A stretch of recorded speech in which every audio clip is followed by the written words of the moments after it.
रोशनपुर नाम के गांव में चंदा और शांति नाम की जिठानी और देवरानी रहती थी। चंदा का पति बहुत पैसे वाला था।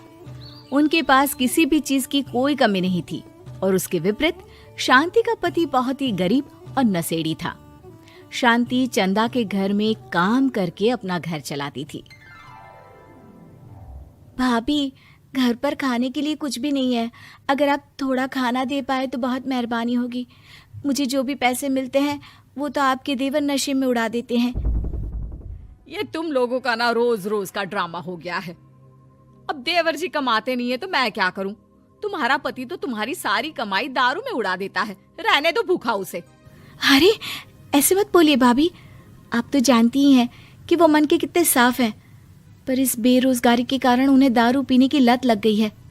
अरे अपना ये रोना गाना बाद में कर लेना, पहले काम निपटा ले घर का। मेरा और टाइम खराब ना कर। जा गेहूं पीस ले, फिर तुझे कपड़े भी धोने हैं। शांति रसोई घर में जाकर गेहूं पीसने लगती है। पीसते पीसते कुछ गेहूं वहां कपड़ों में गिर जाते हैं, जिसे देखकर उसके दिमाग में एक आइडिया आता है। क्यों ना ऐसे ही थोड़े गेहूं मैं अपने पल्लू में बांधकर घर ले जाऊं, फिर एक बर्तन में जमा कर लूंगी और उसे पीसकर रोटी बना लूंगी। कुछ दिन तो ऐसे ही चलता रहा, मगर फिर एक दिन चंदा ने शांति को ऐसा करते हुए देख लिया। अरे पहले तो मुझे लगा तुम लोग बस गरीब हो, पर तुम लोग तो चोर भी हो। चोरनी कहीं की। मुझे तो लगता था तू गेहूं पिसती है, पर तू तो अपने पल्लू में गेहूं छुपा कर ले जाती है। निकल मेरे घर से। मुझे माफ कर दो भाभी, हमारे पास खाने के लिए एक दाना तक नहीं था, इसलिए मुझे ये सब करना पड़ा। अरे तुम लोग मेरे रिश्तेदार हो, इसीलिए दया कर कर तुझे मैंने अपने घर पे काम पर रख लिया, पर तू और तेरा पति हमारे खानदान का नाम मिट्टी में मिलाने पर उतारू हो चुके हैं। आपको मुझे जितनी गालियां देनी है दीजिए, मारना है तो मार भी लीजिए भाभी, पर मुझे काम से मत निकालिए। परिवार की बात है, वरना कोई और ऐसा काम करता ना तो धक्के मार कर कब से घर का बाहर निकाल दिया होता। रोते रोते शांति अपने घर चली जाती है, जहाँ उसका नशेड़ी पति कहता है, अरे कहाँ रह गई थी कामचोर? इतनी देर क्यों कर दी? आज पैसे लाई कि आज भी खाली हाथ वापस आ गई है? अपने हाथ दिखा। जरूर पैसे छुपा लिए ताकि मैं दारू ना पी पाऊं। नहीं जी, मैं आपसे क्यों छुपाऊंगी, और अभी आप दारू पीने की बात कर रहे हैं, उसी कारण तो आज हम लोगों की ये हालत हो गई है। किसी काम की नहीं है तू, बिना मार खाए समझेगी नहीं। रख, अभी तेरे होश ठिकाने लगाता हूँ। रामलाल शांति को बहुत मारता है। शांति का मन दुखी हो जाता है और वो गांव के तालाब के पास के एक पेड़ के नीचे बैठकर फूट फूट कर रोने लगती है। मैंने कभी किसी का बुरा नहीं किया, फिर भी भगवान मेरे साथ ऐसा क्यों कर रहा है? मैं तो रामलाल जी की फिक्र करती हूँ, फिर भी उन्होंने मुझे इतना मारा। तभी उसे एक आवाज सुनाई देती है, रोने की कोई जरूरत नहीं है बेटी, चिंता क्यों करती हो? ये आवाज कहाँ से आ रही है? शांति अपने आसपास देखती है, उसे कोई नहीं दिखता। वो ऊपर देखती है, जहाँ उसे एक छोटी सी परी दिखती है। आप कौन है? आप तो कोई परी लगती हैं।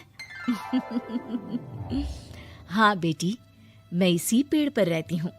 मैंने तुम्हारी सारी बात सुनी, अब तुम्हें फिक्र करने की कोई जरूरत नहीं। अपनी आंखें बंद करो। शांति आंखें बंद करती है और जादुई परी अपनी छड़ी घुमाती है। उसकी छड़ी घुमाते ही पेड़ के सारे पत्ते सुनहरे रंग के हो जाते हैं। परी उनमें से एक पत्ता तोड़ लेती है और फिर से अपनी छड़ी घुमाती है, जिसके कारण सारे पत्ते पहले की तरह साधारण से दिखने लगते हैं। आंखें खोलो बेटा। लो, इस पत्ते को ले जाकर अपने तकिए के नीचे रख देना। ये तो एक साधारण पत्ता है, इससे क्या होगा? ठीक है, अगर आप कहती हैं तो मैं इसे रख लेती हूँ। शांति उस पत्ते को लेकर अपने घर जाती है और अपने कमरे में तकिए के नीचे रखकर सो जाती है। सपने में उसे वही पेड़ वाली जादुई परी दिखाई देती है। बोलो शांति, क्या चाहिए तुम्हें? मैं चाहती हूँ हम बहुत अमीर हो जाए और मेरे पति नशा करना छोड़ दे, उन्हें कोई काम भी मिल जाए। कल जब तुम सुबह नींद से जागोगी, तुम्हारी इच्छा पूरी हो गई होगी।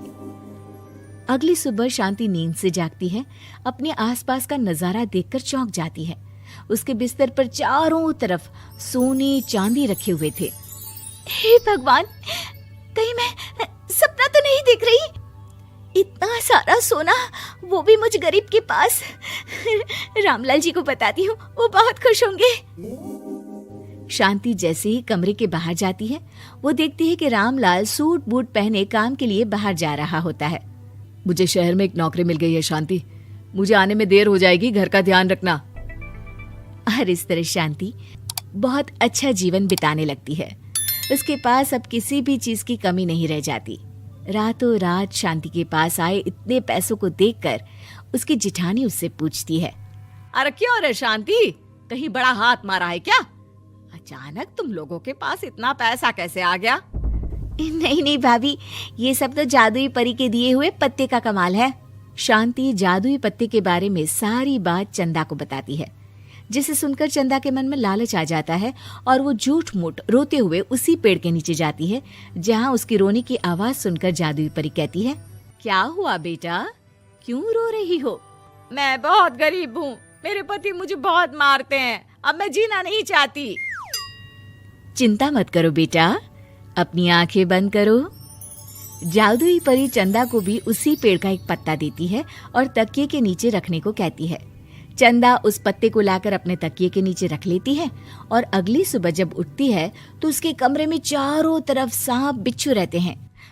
अरे बचाओ बचाओ, कोई मुझे बचाओ, ये कैसा पत्ता है जिसे लाने के बाद उस गरीब शांति के पास तो इतना सारा सोना आ गया, और मेरे चारों तरफ ये सांप बिच्छू, अरे कोई बचाओ। चंदा अपनी जान बचाती हुई शांति के पास जाती है। चलिए भाभी, मुझे लगता है आपके घर में सांप बिच्छू को बस जादुई परी ही हटा सकती है। दोनों मिलकर जादुई परी के पास जाते हैं। ये सब तुम्हारे बुरे इरादों का नतीजा है चंदा। तुम झूठ मूठ बस पैसे के लालच के कारण यहाँ आकर रो रही थी, इसीलिए तुम्हें जादुई पत्ते ने उसकी सजा दी। अरे मुझे माफ कर दीजिए जादुई परी, मेरे मन में लालच आ गया था। अरे शांति, तुम भी मुझे माफ कर दो, मैंने तुम्हारे साथ बहुत गलत किया है, फिर भी तुम मेरी मदद के लिए आई। चंदा को अपनी गलती का एहसास हो जाता है, इसलिए जादुई परी उसके घर से सारे सांप बिच्छू को गायब कर देती है। चंदा और शांति आपस में मिलजुल कर रहने लगती हैं।